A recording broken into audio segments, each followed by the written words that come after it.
welcome to the 2025 Homeless Count data release. We're glad that you've been able to join us.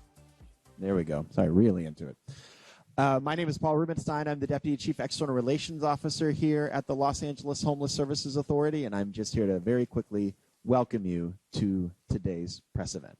And it is my pleasure to introduce our first speaker who will begin our presentation, Wendy Gruhl, Chair of the LAHSA Commission.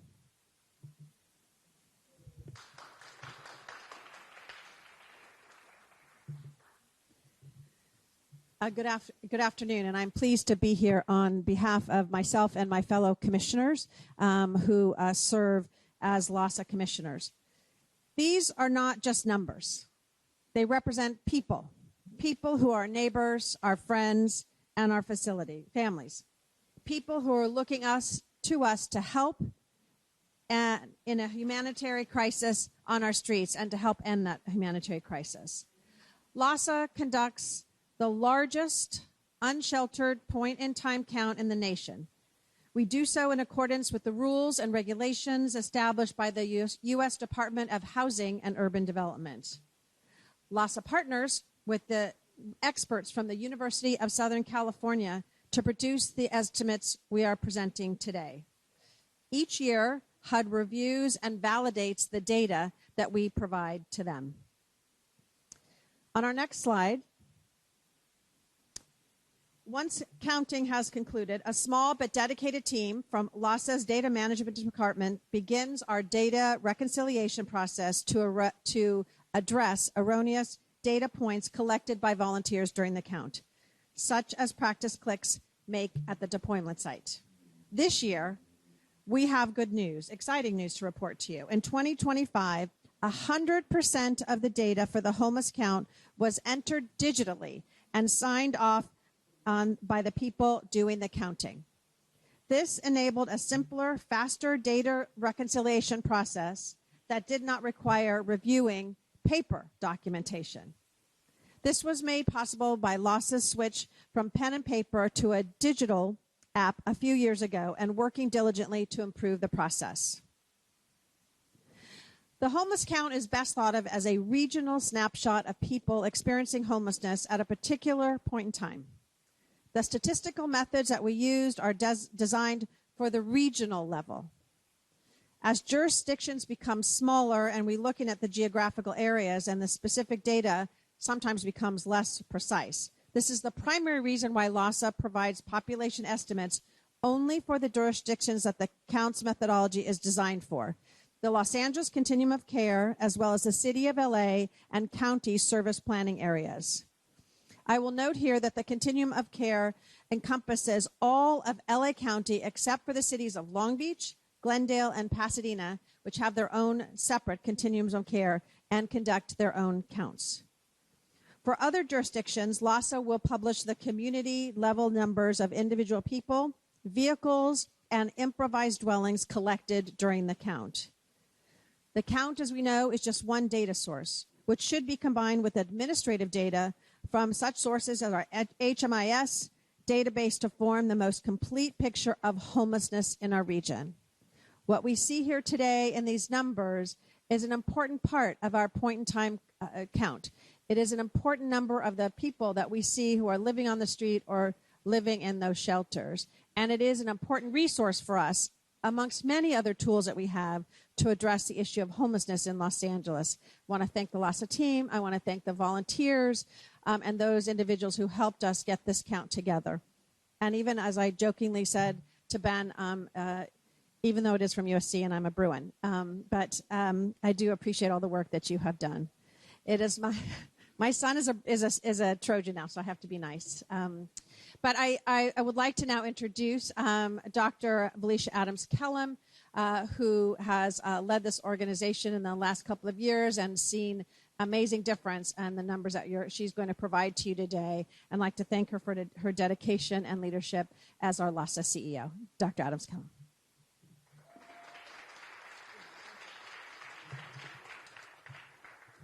Thank you, Chair Gruhl. We appreciate your long-standing leadership in this space. Now for the moment we are all here for, the 2025 results.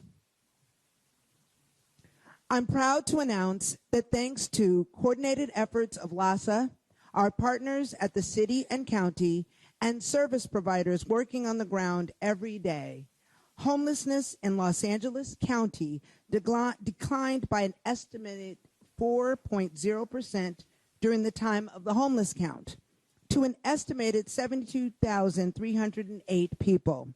The city of Los Angeles experienced a decrease as well, down 3.4% to an estimated 43,699 people.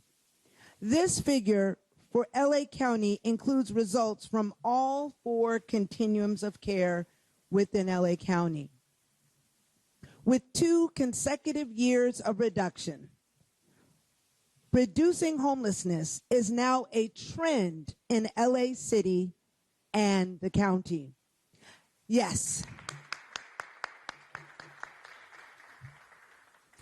This has come thanks to sustained investments in addressing unsheltered homelessness locally by the city and county of LA, as well as support from the state and federal governments. Across the county, unsheltered homelessness has dropped by an estimated 9.5%, while sheltered homelessness is up 8.5%. Over the last 2 years, unsheltered homelessness across the county has decreased by 14%. We should be clapping on that.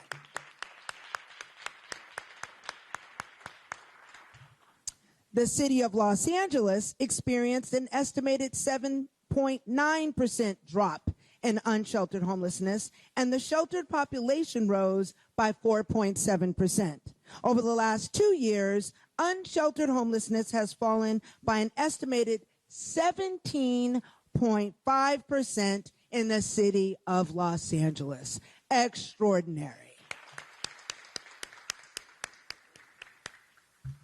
We believe that the drops in unsheltered homelessness in the city and the county are a direct result of their encampment resolution efforts. Over the last 2 years, our leaders came together to bring people inside, and their efforts have paid off. These efforts from all stakeholders combined to make 27,994 permanent housing placements in 2024. And since the passage of Measure H, we have nearly doubled the annual number of permanent housing placements our system makes. That, again, is incredible and worthy of your applause.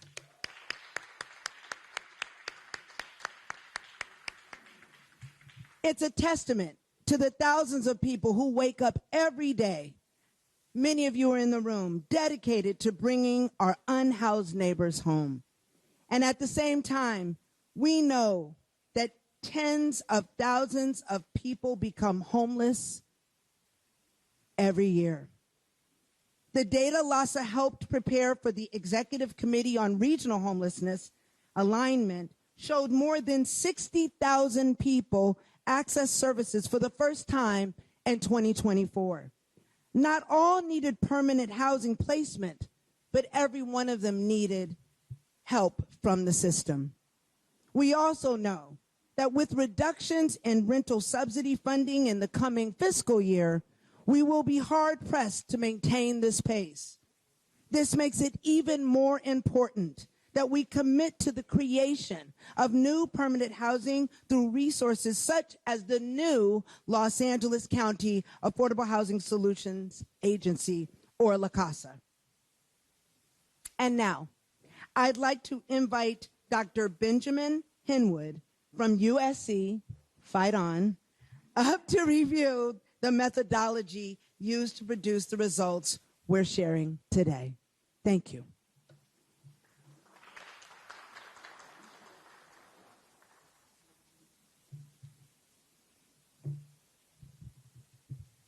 Okay, good afternoon, everyone. Our team from USC, that also includes Randall Kuhn at UCLA as our demographer, has been working with LAHSA since 2017 to produce the estimates for the LA County COC, which excludes Glendale, Pasadena, and Long Beach. And each year we produce those estimates, so I wanted to give you a high-level overview of where those numbers come from, which this year the numbers were just over 68,000 individuals. Please keep in mind that the homeless count estimates are made up of 3 different components. You have the sheltered counts, which are reports about the actual number of people staying in shelters that either come from the administrative data system or from reports from shelter providers, direct reports from them if they don't use that homelessness management information system. And as you can see, that represents about 35% of the overall estimate. And that number the proportion is increasing as we see the unsheltered decrease. You also have the unsheltered youth count, which makes up a much smaller proportion of the overall estimate. This is a survey-based count that's organized with the support of our agency partner, Young People to the Front, but it's mostly carried out by homeless youth service providers who conduct surveys over a 10-day period in addition to all their work that they do on a normal day. And as you can see, the unsheltered youth count makes up about 2% of the overall estimate, which is very similar to last year's estimate. And finally, you have the unsheltered adult count, which makes up the majority of the overall estimate and includes both the volunteer efforts, which many of you have been involved in February, where you actually go out and count people on the streets, as well as survey data that is collected from our team at USC over a 3-month period, where we speak to about 5,000 individuals, unsheltered individuals, who we encounter across randomly selected census tracts in the county. And so I just want to explain how those 2 data sources come together to produce the adult estimate. Next slide, please. So in addition to counting people on the streets, to observing those individuals, volunteers also observe unsheltered dwelling units, which, as you can see here, are made up of if someone observes a car, a van, an RV, any sort of tent or makeshift shelter. Those units are all observed. As you can see in the county, those numbers the number of observations have decreased across the board. That's true for the county as well as the city. Now, in order to estimate the number of people that we think are in those dwellings, we combine this information with our survey data. So if you go to the next slide, I'll talk about that. So as you can see from this slide, those volunteers observed over 10,000 people on the streets, but also over 18,000 dwelling units. Based on our survey data, when we talked to people who said that they had spent time living in one of those dwelling units like a car, we asked if they were alone or with other people, and on average, they reported that they were with at least 1 or more individuals. And so the average response to that is 1.75 or 1 3/4 people.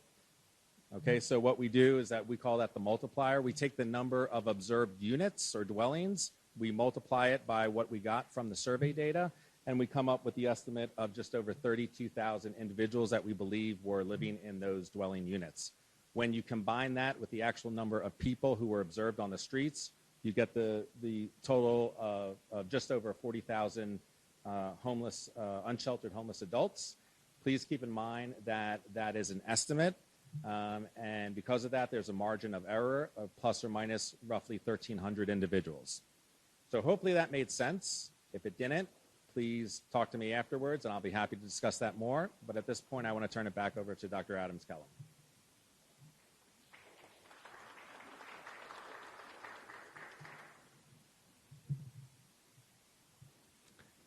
Thank you, Dr. Hinwood. You have to bring all the particulars and the research together and help us understand the data. We really appreciate your expertise and all the work of your team. It's really important and vital to our work every year. We appreciate your efforts. Now, turning to the regional estimates. This year, we saw reductions in homelessness in majority of regions across the COC. All other regions saw estimated increases of less than 100 people. We attribute this success to the emergency responses coordinated focus on ending unsheltered homelessness. Next slide. This year's results show that those experiencing homelessness in our region continue to be overwhelmingly people of color. And Black people are disproportionately represented, and the largest group of people on our streets are Latinx. Our region's focus on encampment resolution has also yielded positive effects for those experiencing chronic homelessness. The LACOC experienced an estimated 13.9% decrease in chronic unsheltered homelessness, our most vulnerable population. The number of people experiencing chronic homelessness in shelters increased by 22.4%, meaning we brought them inside. Over the last 2 years, the number of people experiencing unsheltered chronic homelessness declined by 22%. We have been able to make progress with our most vulnerable neighbors because the city and the county, with LAHSA as a key partner, have made strategic changes that are bringing real results to our streets. This is made possible because all parties came together under one goal: to end unsheltered homelessness. And it is critical that political alignment and funding continue moving forward with what works. We've made real progress toward ending homelessness, and we cannot let that momentum falter now.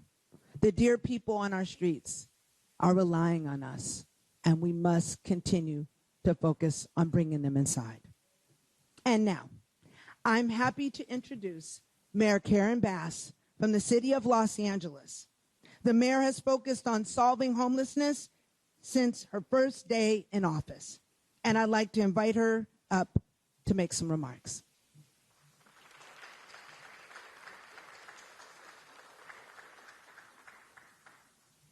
Well, good afternoon, everyone. It is absolutely my pleasure to be here today because I don't often come for a press conference with good news, and this is very good news. Obviously, we have a lot more to do, but the fact of the matter is everybody that is here today is committed to making sure that we do whatever is necessary until we end homelessness, period. So for the first time in our city's recent history, homelessness has gone down 2 years in a row according to the annual point-in-time count. And I'm happy to report that when I was on my way over here, I got a text message from our governor congratulating Los Angeles for moving the needle forward. So let me just say that this lasting change was only possible because we chose to act with urgency, and we chose to reject the status quo, which has been leaving people on the street until housing was built. It's everybody's goal that people achieve permanent housing. However, the notion that you should stay in a tent until permanent housing is built is unacceptable and is rejected. That's what I mean when I say disrupting the status quo. So the point-in-time count makes one thing clear, that change is possible when we refuse to accept that encampments are normal and when we refuse to leave people behind. So when we talk about unsheltered homelessness, I just want to make sure that we are talking about people living on our streets in tents and other, where you see other structures, cars, vans, whatever, and that when we talk about the numbers of people in shelters going up is a positive thing because they are off the streets. So as was mentioned, I declared a state of emergency on homelessness when I took office because I believed, frankly, that thousands of people on our street and us knowing in this room who work on this issue that 4 or 5 people didn't wake up this morning. I don't know how else you can define an emergency.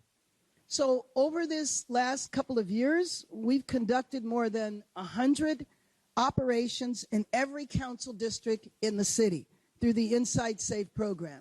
And the Inside Safe program is one program. There's a lot of programs, and we have all worked together to produce these results. Inside Safe monitors and returns to the locations of past operations to continue bringing people inside.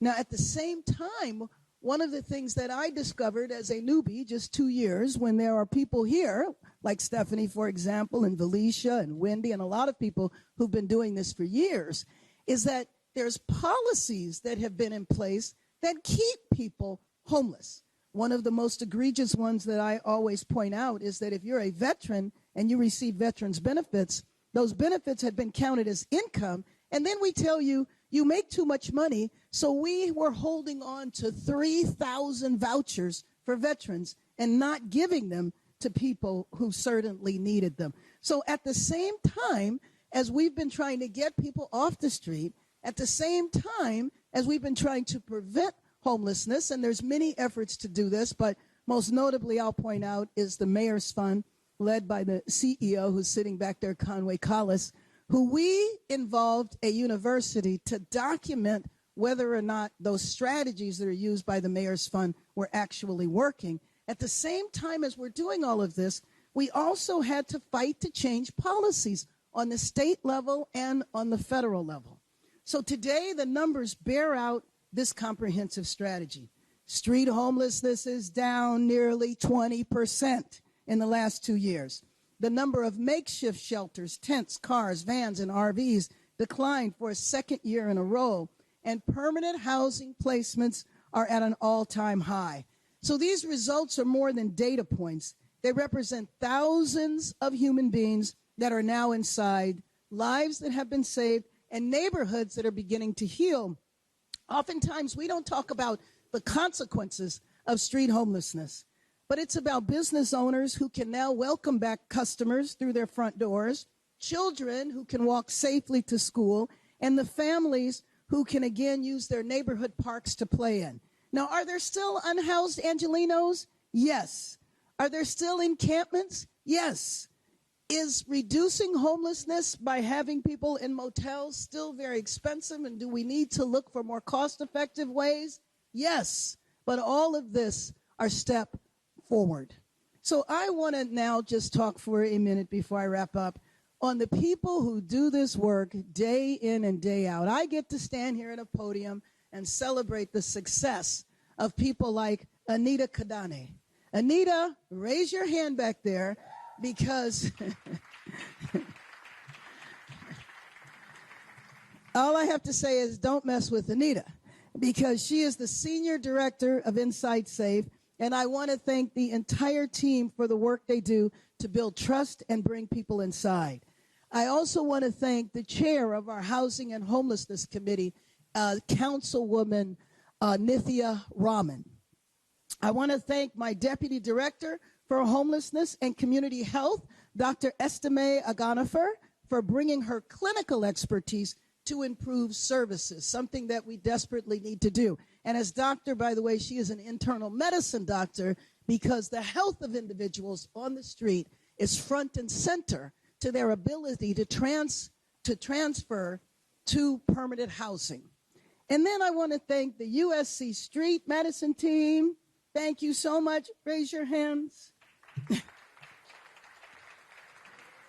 The street medicine team has been absolutely critical in terms of addressing people's health issues right at the spot, but not just that, following them into interim housing. So I also, of course, want to thank and congratulate our CEO of LAHSA, Dr. Felicia Adams Kellum. Stand up so we can give you a round of applause.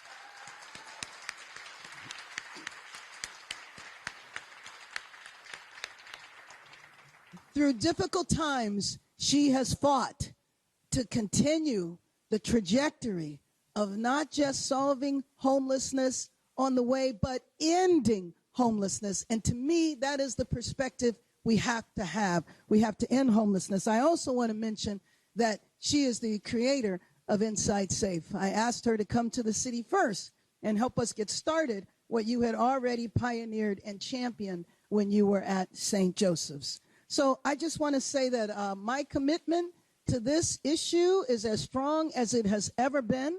It's why I'm here and why I'm going to continue to be here until we absolutely say that homelessness no longer exists in the city and in the county and in our region. Thank you very much.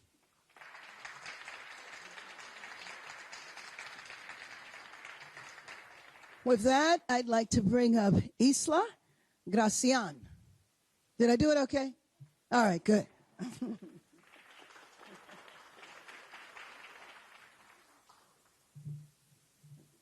Let me adjust for height here. Thank you, Mayor Bass. As you mentioned, I'm Isela Gracian, and I'm the Policy Director for Supervisor Holly J. Mitchell, representing the 2nd Supervisorial District of LA County. And I want to welcome you here to the LAHSA Welcome Navigation Center that is located in our district. And it connects unhoused people from all over the county to housing and wraparound services they need in order to say yes to coming off the streets and into home. And I also want to join Mayor Bass in congratulating Dr. Adams-Kellum and all of the outreach workers and the organizations that through their work we're seeing the successes that we have in the decrease in numbers in our unhoused family, friends, and neighbors. This year's results are hopeful. For the 2nd straight year, the collective work of outreach workers, housing providers, and agency staff is being seen and felt.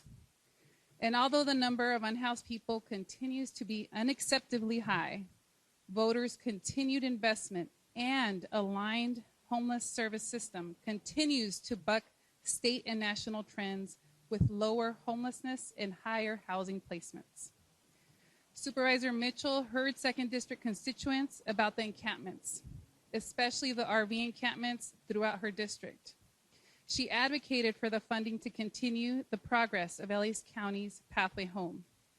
And we are seeing encampment resolution programs having an impact. They contributed to the 9.5% decrease in unsheltered homelessness we saw this year, and the 14% decrease over the past 2 years. As a county, we are finally reaching double-digit drops in unsheltered homelessness, and our sheltered numbers are definitely increasing as well. Moving forward, we must do what we can to maintain our momentum and keep our unhoused family, friends, and neighbors at the forefront of our efforts. Through Measure A, LA County voters chose to continue our region's investments in affordable housing, prevention, and services. The ecosystem of services and housing providers, along with LAHSA, the county departments, LAHSA, which is our Affordable Housing Solutions Agency, and all of our 88 cities are doing the things we know work. It's a long road with a lot more to do. Everyone plays an important role to build on this progress and scale up what works. So that way next year we'll also be here acknowledging another year of decrease in our unsheltered population. So I thank you all for joining us today, and I want to bring up the next speaker, Randall Trice, who's the Chief Program Officer with Whittier First Day.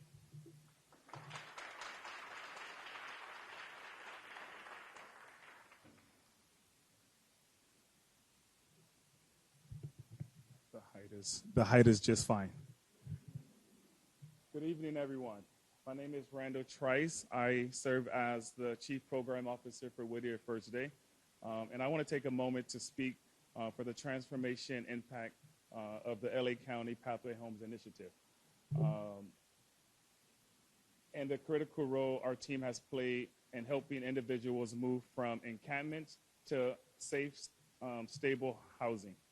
As you heard, the coordinated emergency response and unsheltered homelessness is working.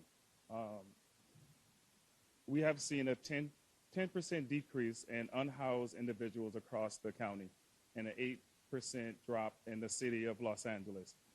But these stats, they reflect real people being given a second chance, families being reunited, and communities starting to heal. Pathway Homes is one of the most effective responses we have seen addressing homelessness at the ground level since its launch. 56 encampments have been resolved. Over 600 individuals have been placed into interim housing, and 311 people have already transitioned to permanent supportive housing. At First Day, we've had the privilege of serving 100 to 150 individuals through this initiative at our Pathway Home site. I am proud to report that 78 of our clients have already been matched to permanent supportive housing.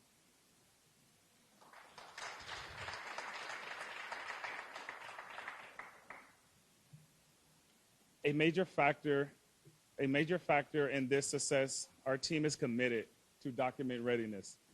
Each week, we work with clients to secure essential documents that they need, such as birth certificates, ID, social security cards, and proof of income, so that when the housing opportunities come up,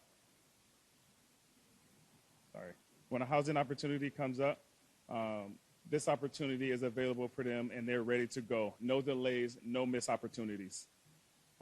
Let me share a story that illustrates what real meanings of this on the ground means.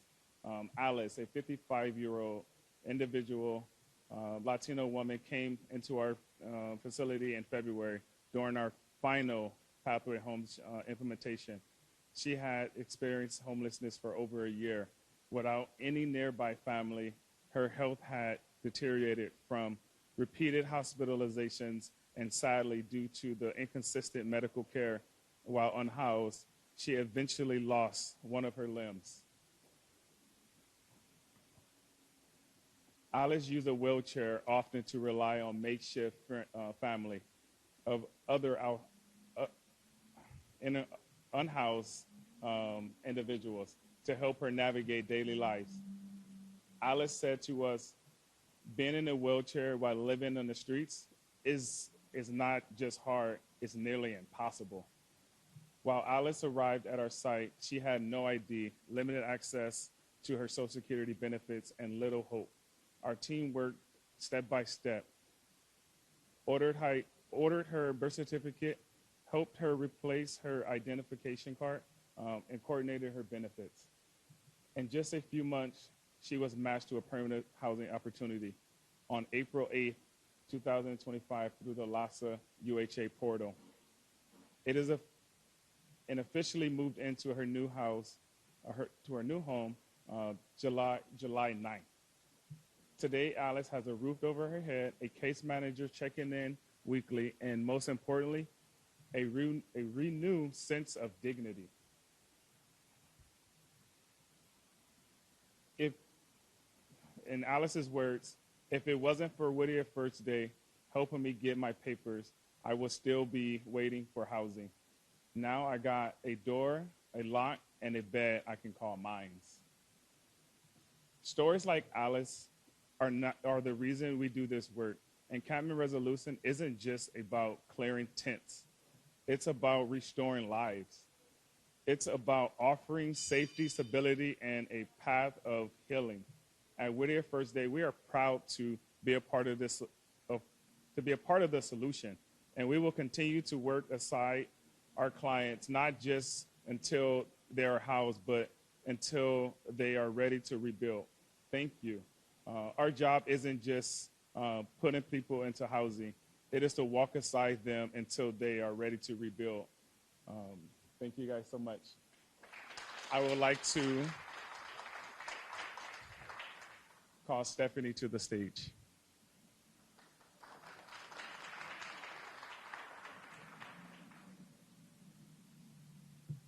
Thank you so much, Randall. And thank you to LAHSA and the LAHSA leadership for inviting us as providers and your partners to share in the success today and the positive outcomes of this year's point-in-time homeless count. As has been said, today's data provides us with a vital snapshot of where we stand in our shared effort to end homelessness in the region. As both a homeless service provider and a real estate developer of supportive and affordable housing, LA Family Housing is proud of these results, particularly in the decline of the unsheltered homeless population and the increased number of people who have moved into permanent homes. These numbers prove that with dedicated resources and the public policy decisions that prioritize encampment resolution and the development of supportive and affordable housing, we can end homelessness in people's lives. Behind these figures lies a fundamental truth, however.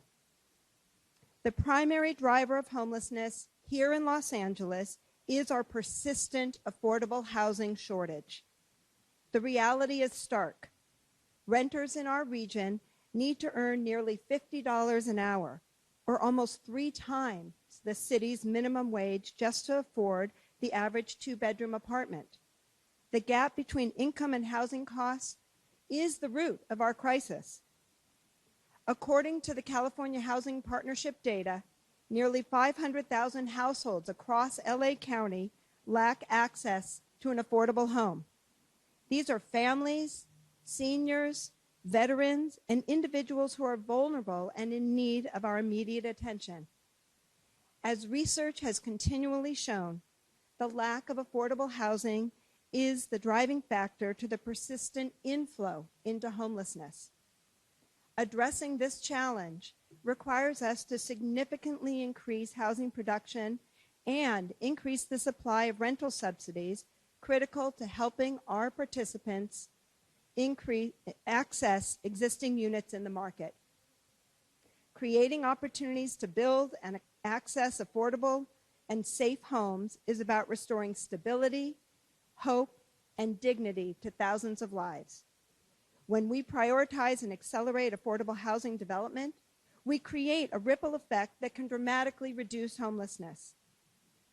During the past 2 years, with the passages of measures ULA and most recently Measure A, voters of Los Angeles have consistently chosen to dramatically increase our region's investment in affordable housing and homeless prevention.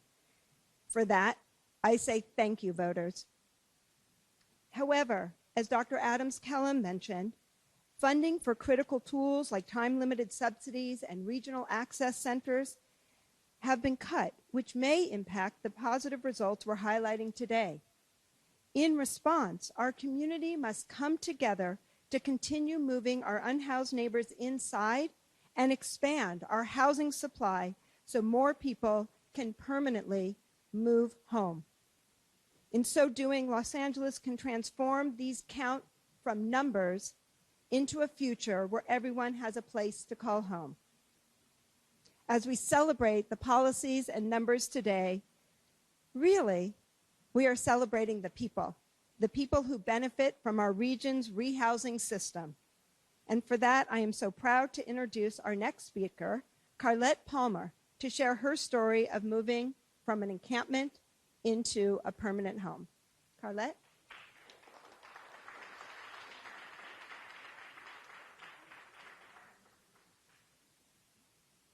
Hi, everyone. And thank you so much for having me today. My name is Carlette Palmer. I'm 50. I wish I was 21, right? Swear to God. Oh, this one, right? Okay. Can you guys hear me? Can you hear me now? Okay. My name is Carlette. I'm a 51-year-old mom of 2 grown kids and 2 grandsons, and I've worked all my life. I was a model when I was in my younger years, then went into banking for a few years, and then a behavioral specialist, working with families and youths in the courts and all that.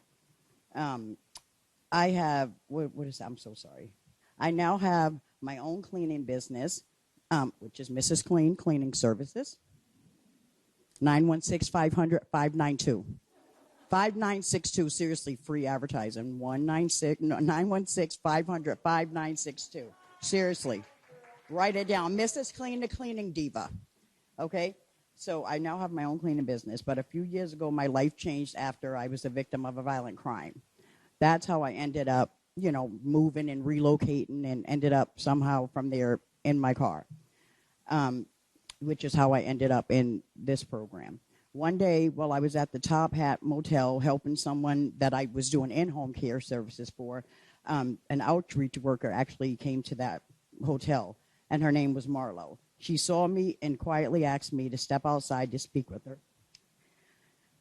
I get emotional at this part.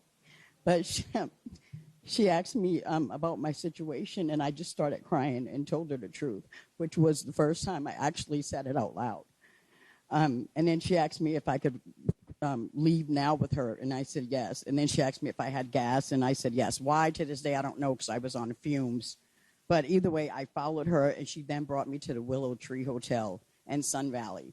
There, they put me up in the suite, and from there, it was just like nonstop.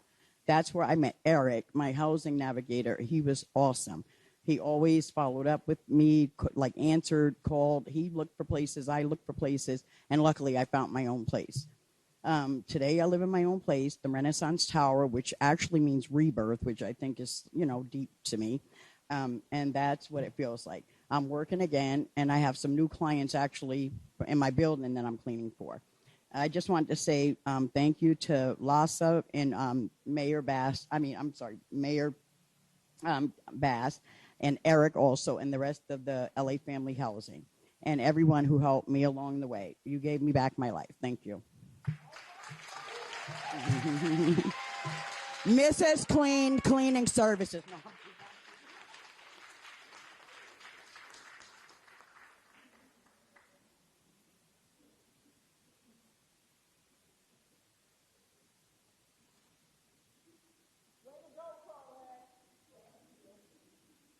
And we'll introduce our next speaker, Brett Feldman, Director of Street Medicine at USC. Thank you. Carlette, that was beautiful. Everybody call Carlette. So, my name is Brett. I'm the Director of Street Medicine at the University of Southern California and Vice Chair of the International Street Medicine Institute. I've been practicing street medicine for almost 20 years and would like to begin by giving thanks for the joy of loving. The decrease in the point in time count is simply a fruit of this love. And everybody in the room has expressed that the best way they know how in the past year. Whether you're the mayor of Los Angeles, the brothers and sisters serving alongside me on the street, or even think about our neighbors loving their neighbors experiencing homelessness. I'm reminded of Aunt Johnny in South LA, who every night would open her small white picket fence and say, "Yes, in my backyard," inviting her neighbors in for a safe place to sleep. Or I think about Miguel, who takes care of Benny right outside of his auto body shop, making sure that he has the food and the water that he needs to survive. In street medicine, we express this love by going to the people on the streets, under the bridges, and the riverbeds to deliver the same care on the street that you'd expect in a brick and mortar clinic. And what we've learned over the years is that to really have a hope of solving this homeless crisis, we have to address all the forms of poverty that afflict them. Of course, there's one of the material poverty, for a want of a home or a door that locks. For want of food, and we know in Los Angeles about 30% of people eat 4 or less meals a week. And so, is there a, okay. And so 2 weeks ago when,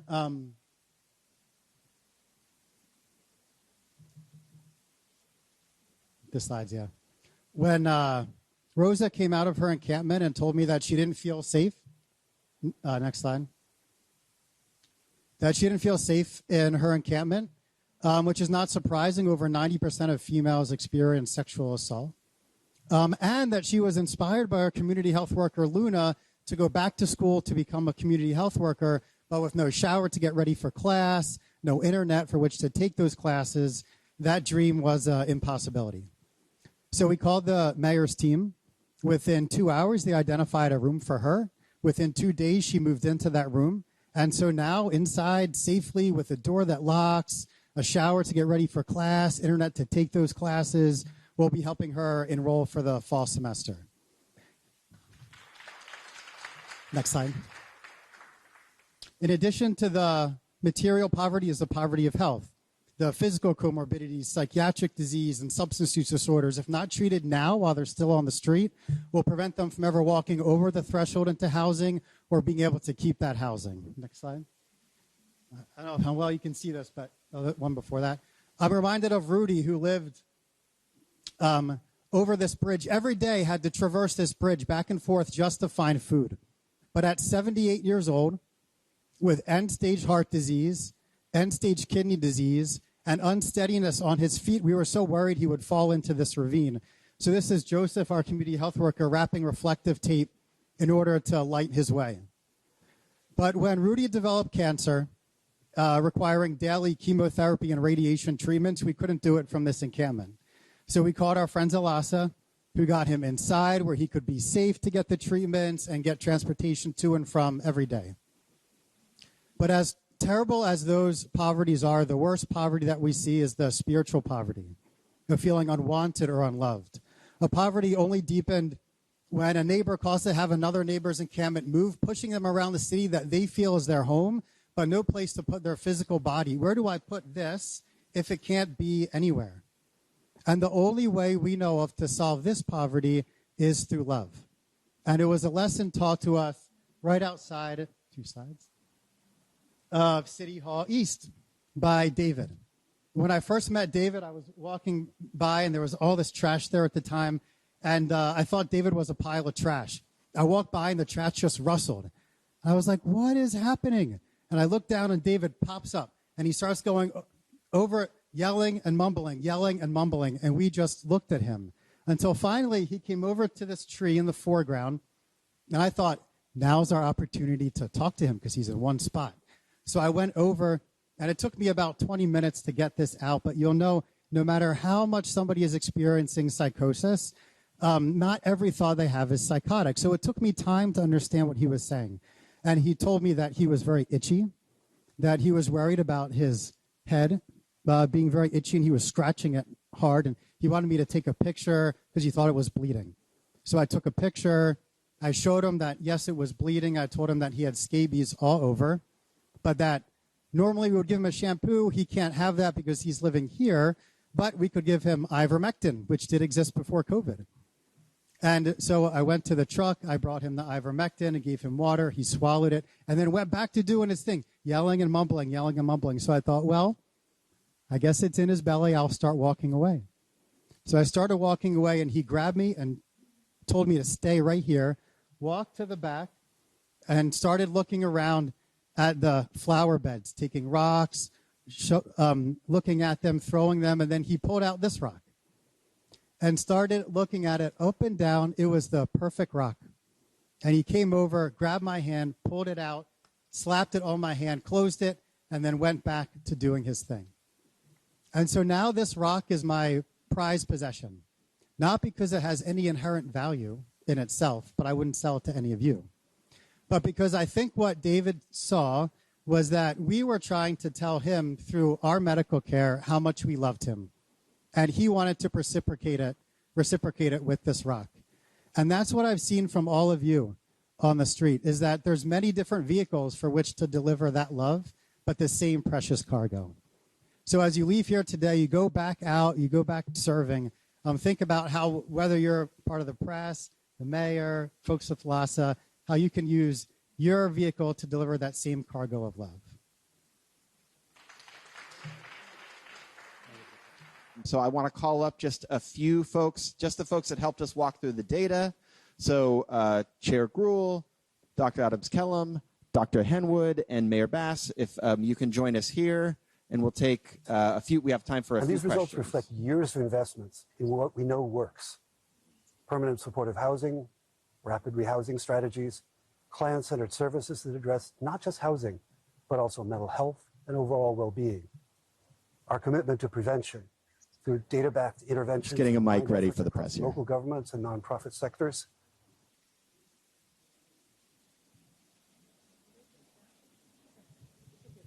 All right.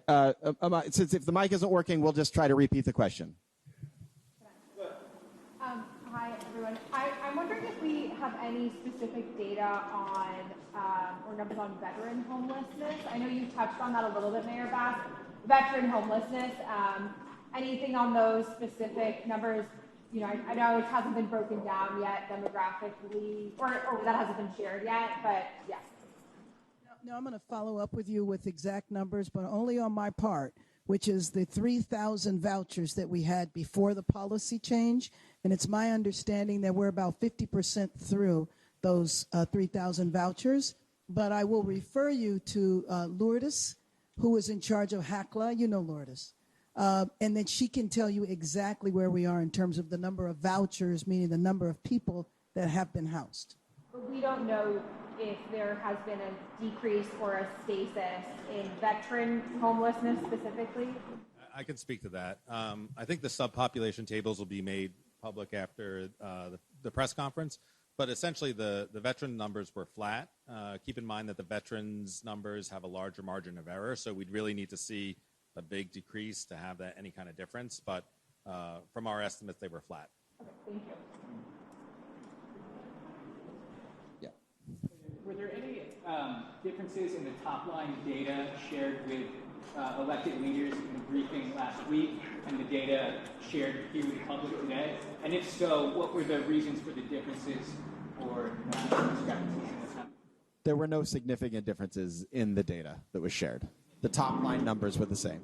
Can you all do me a favor to identify yourself and your outlet when you ask questions that you Scott Snowden, Santa Monica Daily Press. Has this data been cross-referenced with the number of deaths of homeless people?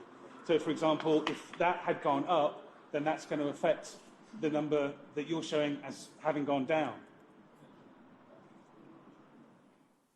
Yeah, the county does produce a report on deaths among the homeless population. So you'd have to look at the annualized estimates, inflows and outflows, and that should be taken part of it. That's not part of the numbers we produced here, so you'd have to look at that separately. Yeah.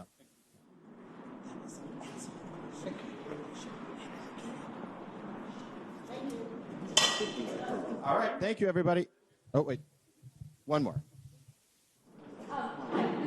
My name is Chris. I'm with NBC Los Angeles. I'm here for Mayor Bass. If you don't mind, on another important issue, since Friday's federal court ruling, have you or your office seen any change in the conduct of ICE officers? And could you respond to the federal administration's attempt for a stay of execution from the 9th Circuit? The fact that they've already appealed, is that what you're talking about? Noticeable change in the So conduct of ICE officers. what I did not hear, however, if there's anybody here like Zach who can counter this, I do not believe there were raids that took place over this weekend. Is that correct? I can't hear anything. I don't think so, no. Okay.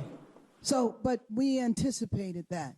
The question will be when the court rules whether or not they maintain the temporary restraining order.